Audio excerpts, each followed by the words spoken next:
ദൈവത്തിന്റെ പ്രകൃതിയുടെ അല്ലെങ്കിൽ ദൈവമാകുന്ന ആ ശക്തിയുടെ, ആ മഹത്വപൂർണനായ ദൈവത്തിന്റെ ശരിക്കുള്ള മുദ്ര കൈവെപ്പാണ് കർത്താവായ യേശുക്രിസ്തു. 4 കൂട്ടം കാര്യങ്ങൾ നമ്മൾ പറഞ്ഞു. എന്നാൽ 5-ാമത്തെ കാര്യം ഇങ്ങനെ പറഞ്ഞിരിക്കുന്നു: തന്റെ ശക്തിയുള്ള വചനത്താൽ വഹിക്കുന്നവൻ, സകലത്തെയും വഹിക്കുന്നവൻ. Uphold all things by the word of his power. ദൈവത്തിന്റെ വചനം കൊണ്ട് അല്ലെങ്കിൽ ദൈവത്തിന്റെ വാക്കുകൾ കൊണ്ട് സകലത്തെയും നിയന്ത്രിക്കുവാൻ കഴിയുന്ന, സകലത്തെയും അപ്ഹോൾഡ് ചെയ്യുവാൻ കഴിയുന്ന, സകലത്തെയും നിയന്ത്രിക്കുന്ന ഒരുവനാണ് കർത്താവ് യേശുക്രിസ്തു. സകലത്തെയും വഹിക്കുവാൻ കഴിവുള്ളവൻ. അതാ 5-ാമത്തെ കാര്യം. 6, അതുകൊണ്ട് പാപങ്ങൾക്ക് പരിഹാരമുണ്ടാക്കിയവൻ. നമുക്കെല്ലാം അറിയാം, ആ വിഷയത്തെ സംബന്ധിച്ച് ഡീറ്റെയിലിന്റെ ആവശ്യം ഇല്ല. നമ്മുടെ എല്ലാം പാപങ്ങൾക്ക് പരിഹാരമുണ്ടാക്കിയവരാണ് കർത്താവായ യേശുക്രിസ്തു. He had made purification of since. നമ്മുടെ പാപങ്ങൾക്ക് പരിഹാരകനാണ് നമ്മുടെ കർത്താവായ യേശുക്രിസ്തു. 6 കൂട്ടം കാര്യങ്ങൾ പറഞ്ഞു. 7-ാമത്തെ വിഷയം എന്ന് പറയുന്നത് ഉയരത്തിൽ മഹിമയുടെ വലത്തുഭാഗത്ത് ഇരിക്കുന്നവൻ എന്ന് പറഞ്ഞാൽ sat down all the right at the right hand of the majesty on high. പിതാവായ ദൈവമാണ് സ്വർഗത്തിൽ സിംഹാസനത്തിൽ ഇരിക്കുന്നത്. അവനെ നമ്മൾ മഹത്വം എന്നാ പറയുന്നത്, മജസ്റ്റി.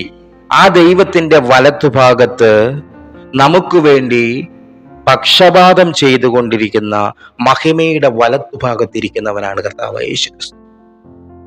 അതാണ് 7-ാമത്തെ കാര്യം. ഏറ്റവും അവസാനത്തെ ഭാഗം ഇങ്ങനെ കാണുന്നു: അവൻ ദൈവദൂതന്മാരെക്കാൾ വിശിഷ്ടമായ നാമത്തിന് അവകാശി. ദൂതന്മാരെക്കാൾ ശ്രേഷ്ഠനായ ഒരു ദൈവം. Having become and much better than the angels. ദൂതന്മാരെക്കാൾ വിശിഷ്ടനായ, ദൂതന്മാരെക്കാൾ ശ്രേഷ്ഠനായ യേശുക്രിസ്തു. പൗലോസ് പിന്മാറ്റത്തിലേക്ക് പോകുന്ന ഒരു കൂട്ടം ആളുകളെ ഓർപ്പിച്ച് അവരെ ആ പിന്മാറ്റത്തിൽ നിന്ന് പിന്തിരിപ്പിക്കുന്നതിന് വേണ്ടി ദൈവത്തിന്റെ വചനം പരിശുദ്ധാത്മാവിൽ അവരോട് പറയുന്ന 8 കൂട്ടം കാര്യങ്ങളാണ് നാം ഇവിടെ ഷെയർ ചെയ്യുവാനായിട്ട് ഇടയായി തീർന്നത്. മഹിമയുടെ വലത്തുഭാഗത്തിരിക്കുന്ന കർത്താവായ യേശുക്രിസ്തു, ദൂതന്മാരെക്കാൾ ശ്രേഷ്ഠനായ യേശുക്രിസ്തു. ഈ എബ്രായ ക്രിസ്ത്യാനികൾ അവരുടെ ആചാരങ്ങളിലേക്കും അനുഷ്ഠാനങ്ങളിലേക്കും അവരുടെ ആ പഴയ നടപ്പിലേക്കും പോകുവാൻ താല്പര്യപ്പെട്ടിരിക്കുമ്പോൾ പരിശുദ്ധാത്മാവ് പൗലോസിലൂടെ ആ ജനത്തെ അവിടെ പിടിച്ചു നിർത്തുന്നതിന് വേണ്ടി ചില കാര്യങ്ങൾ പറയുകയാണ് ചെയ്തത്. അതുകൊണ്ട് 2-ാം അധ്യായത്തിലേക്ക് വരുമ്പോൾ അവിടെ കാണുവാൻ കഴിയുന്ന ഒരു കാര്യമുണ്ട്. അതുകൊണ്ട് നാം വല്ലപ്പോഴും ഒഴുകിപ്പോകാതിരിക്കേണ്ടതിന് കേട്ടത് അധികം ശ്രദ്ധയോടെ കരുതിക്കൊള്ളുവാൻ ആവശ്യമാകും. വല്ലപ്പോഴും എന്ന പദം ഒരിക്കലും എന്ന പദമായി ചേർത്ത് വായിക്കുമ്പോൾ നമുക്കത് മനസ്സിലാവും. നാം ഒരിക്കലും ഒഴുകിപ്പോകാതിരിക്കേണ്ടതിന്. രക്ഷയുടെ അനുഭവത്തിലേക്ക് വന്ന നാം പലപ്പോഴും ഈ രക്ഷയിൽ നിന്ന് പിന്മാറി മാനസാന്തരത്തിൽ നിന്ന്, അല്ലെങ്കിൽ നാം മാനസാന്തരപ്പെട്ടവരാണെങ്കിൽ ആ മാനസാന്തരത്തിൽ നിന്ന് പിൻവാങ്ങി പുറകോട്ട് പോകുന്ന ഈ അനുഭവം നമ്മുടെ ജീവിതത്തിലുണ്ട് എങ്കിൽ ലേഖകൻ നമ്മെ ഓർപ്പിക്കുകയാണ്, അതുകൊണ്ട് ഒരിക്കലും ഒഴുകിപ്പോകാതിരിക്കേണ്ടതിന്. ഈ ലോകത്തിന്റെ അന്ധകാരത്തിന്റെ അധിപനായ സാത്താൻ നമ്മിൽ നിന്ന് ദൈവത്തിന്റെ നല്ല വചനമാകുന്ന വിത്തുകൾ പെറുക്കിക്കളയും, നമ്മെ ഒഴുക്കിക്കളയും. എന്നാൽ ദൈവത്തിന്റെ വചനം ഒരിക്കലും ഒഴുകിപ്പോകാതിരിക്കേണ്ടതിന് കേട്ടത് എന്ത് ചെയ്യണം? അധികം ശ്രദ്ധയോടെ നാം കൈക്കൊള്ളണം. അധികം ശ്രദ്ധയോടെ നാം കൈക്കൊള്ളണമെങ്കിൽ ഈ യേശു ക്രിസ്തുവിനെ നാം ശ്രദ്ധിച്ചു നോക്കണം. സാധാരണ ഒരു വ്യക്തിത്വമല്ല. ലോകത്തിൽ ജീവിച്ചു പോയ ഒരുപക്ഷെ സാധാരണക്കാരായ ആളുകൾ, ക്രിസ്ത്യാനികൾ അല്ലാത്തവർ പറയുമായിരിക്കും, സാധാരണക്കാരെ പോലെ, അല്ലെങ്കിൽ ബുദ്ധനെ പോലെ, അല്ലെങ്കിൽ ഗാന്ധിജിയെ പോലെ, അല്ലെങ്കിൽ മറ്റ് അംബേദ്കറിനെ പോലെ, അല്ലെങ്കിൽ ഒരു ചരിത്ര പുരുഷനാണെന്ന് ഒരുപക്ഷെ അവരങ്ങനെ പറഞ്ഞേക്കാം. പക്ഷെ യേശു ക്രിസ്തു എന്ന് പറയുന്ന വ്യക്തിത്വത്തെ നാം സൂക്ഷിച്ചു നോക്കിയാൽ വിശുദ്ധ വചനം വായിക്കുന്നതിൽ നിന്നും പരിശുദ്ധാത്മാവ് നമുക്ക് വെളിപ്പെടുത്തി തരുന്ന ചില കാര്യങ്ങളാണ് ഞാൻ പറഞ്ഞത്. ശരിക്കും ദൈവത്തിന്റെ മുദ്രയാണ് അവൻ, തത്വത്തിന്റെ മുദ്രയായ യേശു ക്രിസ്തു. അതുകൊണ്ട് 3-ാം വാക്യത്തിലേക്ക് വരുമ്പോൾ, 2-ന്റെ 3-ാം വാക്യത്തിലേക്ക് വരുമ്പോൾ കാണുവാൻ കഴിയുന്നു, കർത്താവ് താൻ പറഞ്ഞു തുടങ്ങിയതും ദൈവം അടയാളങ്ങളാലും അത്ഭുതങ്ങളാലും വിവിധ വീര്യപ്രവർത്തികളാലും തന്റെ ഇഷ്ടപ്രകാരം പരിശുദ്ധാത്മാവിനെ നൽകിക്കൊണ്ടും സാക്ഷി നിന്നതും. കണ്ടോ, തൃത്വം എന്ന് പറയുന്ന ആ ആശയത്തെ നമുക്ക് അവിടെ കാണുവാൻ കഴിയും. പിതാവായ ദൈവം സാക്ഷി നിൽക്കുകയാണ്.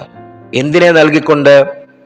കാര്യസ്ഥനായ പരിശുദ്ധാത്മാവിനെ നമുക്ക് നൽകിക്കൊണ്ട് പിതാവായ ദൈവം സാക്ഷി പറയുകയാണ്. ആർക്ക് വേണ്ടി സാക്ഷി പറയുന്നു?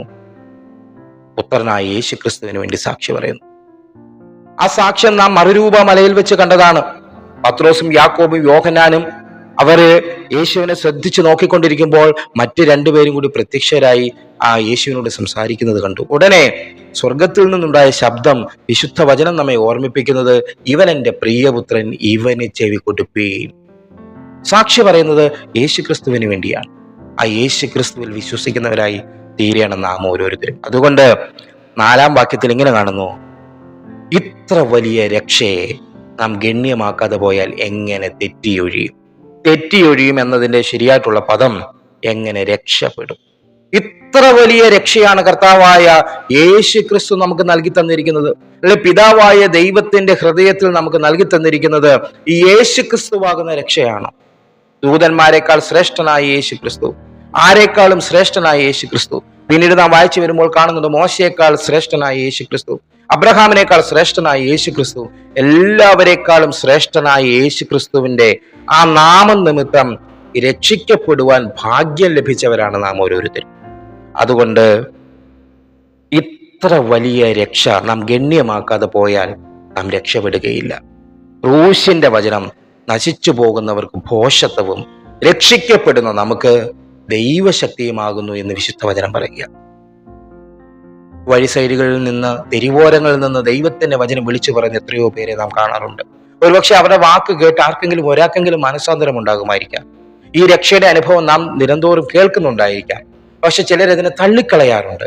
ഇതൊക്കെ വെറും പൊട്ടുകഥകളാണ്, വയറ്റിപ്പിഴപ്പിന് വേണ്ടി പറയുന്നതാണ് എന്ന് പലരും ചിന്തിക്കുന്നുണ്ടാവാം. എന്നാൽ നാം എങ്ങനെ രക്ഷപ്പെടും? ഇത് നാം ഗണ്യമാക്കാതെ പോയാൽ, ഈ യേശുവിന്റെ സുവിശേഷം നാം മനസ്സിലാക്കാതെ പോയാൽ, ഈ യേശുവിന്റെ സുവിശേഷം നാം ഗണ്യമാക്കാതെ പോയാൽ, ഇതിനെ മൈൻഡ് ചെയ്യാതെ, ഇതിനെ നോക്കാതെ, യേശു എന്ന് പറയുന്നത് വെറും കെട്ടുകഥ മാത്രമാണെന്ന് പറഞ്ഞ് നാം അതിനെ തള്ളിക്കളഞ്ഞ് മാറ്റി നിർത്തി അത് ഗണിക്കാതെ പോയി കഴിഞ്ഞാൽ, വിശുദ്ധ വചനം പരിശുദ്ധാത്മാവിൽ ലേഖകൻ മുഖാന്തരം നമ്മോട് പറയുകയാണ്, നാം എങ്ങനെ രക്ഷപ്പെടും? എന്നെ ഈ മീഡിയയിലൂടെ കേൾക്കുന്ന പ്രിയമുള്ളവരെ, നമുക്ക് യേശുവിനെ ഒന്ന് ശ്രദ്ധിച്ചു നോക്കാം. ഇതുവരെ നോക്കിയ നോട്ടമല്ല, ആ യേശുവിനെ ഒന്നുകൂടി ശ്രദ്ധിച്ചു നോക്കാം. ശ്രദ്ധിച്ചു നോക്കുമ്പോൾ എങ്ങനെ ചില കാര്യങ്ങൾ നമുക്ക് കാണുവാൻ കഴിയും. അതിനെന്ത് ചെയ്യണം? വിശുദ്ധ വചനം ദിനംതോറും വായിക്കണം. 3-ാം അധ്യായത്തിലേക്ക് വരുമ്പോൾ പറയുന്നു, അതുകൊണ്ട് വിശുദ്ധ സഹോദരന്മാരെ, സ്വർഗീയ വിളിക്ക് ഓഹരിക്കാരായുള്ളവരെ. നാം എങ്ങനെയുള്ളവരാണ്? വിശുദ്ധ സഹോദരന്മാരെ, ദൈവത്തിന്റെ മഹനീയമായ ആ കോളിങ്ങിന് വേണ്ടി വിളിക്കപ്പെട്ടവരാണ്. മത്തായി സുവിശേഷത്തിൽ കാണുന്നുണ്ട്, വിളിക്കപ്പെട്ടവർ അനേകർ, തിരഞ്ഞെടുക്കപ്പെട്ടവരോ ചുരുക്കം. നാം ഏത് ഗ്രൂപ്പിൽ പെടുന്നവരാണ്? ചൂസൺ പീപ്പിളും ഉണ്ട്, കോളിംഗ് പീപ്പിളും ഉണ്ട്. ദൈവം എല്ലാവരെയും തന്റെ സ്നേഹത്തിലേക്ക് വിളിക്കുകയാണ്. നിങ്ങൾ വരുവിൻ, എന്റെ സ്നേഹത്തിലേക്ക് വരുവിൻ. ഈ വിശുദ്ധ വചനങ്ങൾ നാം വായിക്കുമ്പോൾ യേശു ക്രിസ്തുവിന്റെ സ്നേഹത്തിലേക്ക് എല്ലാവരെയും അവൻ ആഹ്വാനം ചെയ്യുകയാണ്. പക്ഷേ സെലക്ട് ചെയ്യുന്നത്, തിരഞ്ഞെടുക്കുന്നത് വളരെ കുറച്ചു പേരെ മാത്രം. ഒരു ഇന്റർവ്യൂവിന് വേണ്ടി ഒരു ജോലിക്ക് 5 പേരെ ആവശ്യമുണ്ടെങ്കിൽ 50 പേരിയ്ക്കുമ്പോൾ ആ 50 പേരെയും ഇന്റർവ്യൂ ചെയ്തതിനു ശേഷം എന്ത് ചെയ്യുന്നത്? ആ ജോലിക്ക് വേണ്ടി 5 പേരെ സെലക്ട് ചെയ്യുന്നത്. ഏറ്റവും യോഗ്യരായ ആളുകളെ മാത്രം സെലക്ട് ചെയ്തെടുക്കുക. എന്നാൽ ദൈവവേലയ്ക്ക് വേണ്ടി, കർത്താവിന്റെ മഹനീയമായ ശുശ്രൂഷയ്ക്ക് വേണ്ടി തിരഞ്ഞെടുക്കുമ്പോൾ ഇവിടെ ഇന്റർവ്യൂ ചെയ്യുന്നത് മനുഷ്യരല്ല, മാനുഷികമായ കരങ്ങളല്ല. ഇവിടെ ഇന്റർവ്യൂ ചെയ്തെടുക്കുന്നത് നമ്മെ നിർമ്മിച്ചവനായ സകലത്തിന്റെയും ചരാചരങ്ങളുടെയും നിർമ്മിതാവായ പിതാവായ ദൈവമാണ്.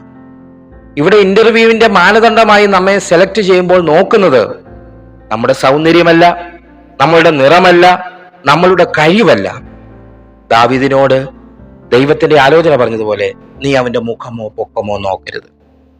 കളറ് നോക്കി, മുഖം നോക്കി, യോഗ്യത നോക്കി വിദ്യാഭ്യാസ യോഗ്യത നോക്കി തിരഞ്ഞെടുക്കുന്ന ഒരു ദൈവത്തെ അല്ല പ്രിയമുള്ളവരെ നാം സേവിക്കുന്നത്.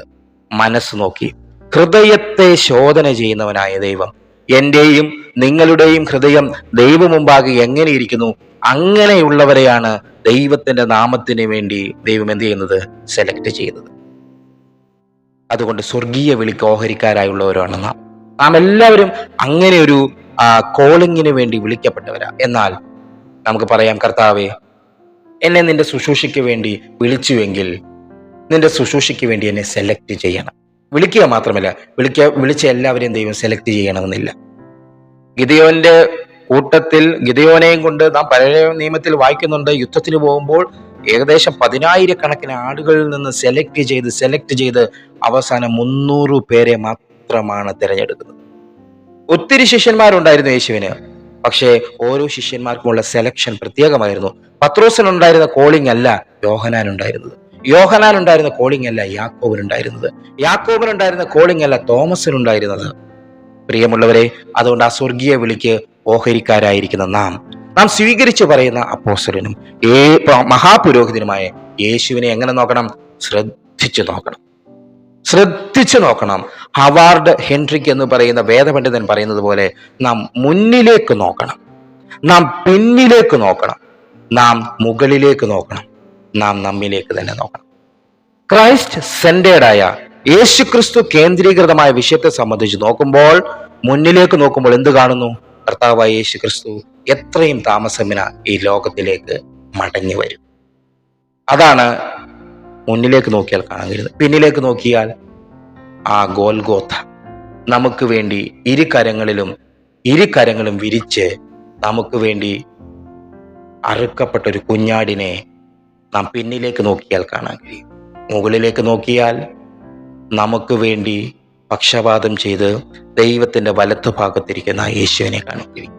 അവസാനം നാം നമ്മിലേക്ക് തന്നെ നോക്കുക. ദൈവം എവിടെ വസിക്കുന്നത്? നമ്മുടെ ഹൃദയങ്ങളിൽ വസിക്കുന്നത്, എന്നിലും നിന്നിലും വസിക്കുന്നത്. ഈ വിശുദ്ധ ആലയം ദൈവത്തിന്റെ ആലയമാണ്. ഈ ആലയത്തിന്റെ അകത്താണ് അവൻ വാസം ചെയ്യുന്നത്. ആകയാൽ ഈ യേശുവിനെ ശ്രദ്ധിച്ചു നോക്കിക്കൊണ്ട് എത്രയും താമസമിന നമ്മെ ചേർക്കുവാൻ നമ്മുടെ കർത്താവായ യേശുക്രിസ്തു മേഘങ്ങളിൽ കടന്നു വരും. കർത്താവായ യേശുക്രിസ്തു എത്രയും താമസമിന കടന്നു വരും. ഇതാ ഒലിവുമലയിലേക്ക് കയറിപ്പോയ യേശുവിനെ നോക്കിക്കൊണ്ട് ഒരു കൂട്ടം ശിഷ്യന്മാരും യേശുവിന്റെ അമ്മ മറിയ ഉൾപ്പെടെ അനേകർ ആ മലയുടെ മുകളിലേക്ക് കയറിപ്പോകുന്ന യേശുവിനെ നോക്കിക്കൊണ്ടിരിക്കുമ്പോൾ 2 ദൂതന്മാർ അവരോട് അഭിമുഖമായി പറയുകയാണ്, ഗലീല പുരുഷന്മാരെ, നിങ്ങൾ ഇനി ആകാശത്തേക്ക് നോക്കി നിൽക്കുന്നത് എന്ത്? നിങ്ങളെ വിട്ട് സ്വർഗാരോഹണം ചെയ്ത ഈ യേശുവിനെ നിങ്ങൾ സ്വർഗത്തിലേക്ക് പോകുന്നവനായി കണ്ടതുപോലെ അവൻ വീണ്ടും മടങ്ങി വരും. ആ ഒരു ശബ്ദം ഇപ്പോഴും മാറ്റൊലി കൊണ്ടിരിക്കുകയാണ്. 2000 വർഷങ്ങൾക്ക് മുമ്പ് ദൂതന്മാർ സാക്ഷ്യം പറഞ്ഞ യേശു ക്രിസ്തു, അപ്പോസ്തലന്മാർ സാക്ഷ്യം പറഞ്ഞ യേശു ക്രിസ്തു, ഹല്ലേലൂയ, അതുപോലെ തന്നെ ആ പിതാവായ ദൈവം സാക്ഷ്യം പറഞ്ഞ യേശു ക്രിസ്തു എത്രയും താമസം വിനാ നമ്മെ ചേർക്കുവാൻ മേഘങ്ങളിൽ നിന്ന് മടങ്ങി വരും. അവനെ ചേർക്കുവാൻ, അവനെ എതിരേൽക്കുവാൻ നാം ഒരുക്കമാണോ? യേശുവിനെ ശ്രദ്ധിച്ചു നോക്കിക്കൊണ്ട് വിശുദ്ധ ജീവിതം നയിച്ച ആ യേശു ക്രിസ്തുവിന്റെ വരവിൽ കാണപ്പെടുവാൻ നമ്മെ ഓരോരുത്തരെയും, ഈ കേൾക്കുന്ന നിങ്ങളെ ഓരോരുത്തരെയും വിശുദ്ധ ജീവിതം നയിച്ച് യേശു ക്രിസ്തുവിന്റെ നാമത്തിൽ സ്നാനപ്പെട്ട് പരിശുദ്ധാത്മാഭിഷേകം പ്രാപിച്ച് വിശുദ്ധ ജീവിതം നയിച്ചുകൊണ്ട് പോകുന്ന ഒരുവൻ ക്രിസ്തുവിന്റെ വരവെങ്കിൽ കാണപ്പെടും. ആ ക്രിസ്തുവിന്റെ വരവെങ്കിലേക്ക് നിങ്ങളെ ഏവരെയും ആഹ്വാനം ചെയ്തുകൊണ്ട് വാക്കുകളിൽ നിന്ന് ഉപസംഹരിക്കുന്നു. ദൈവം നമ്മെ ഏവരെയും ധാരാളമായി അനുഗ്രഹിക്കട്ടെ.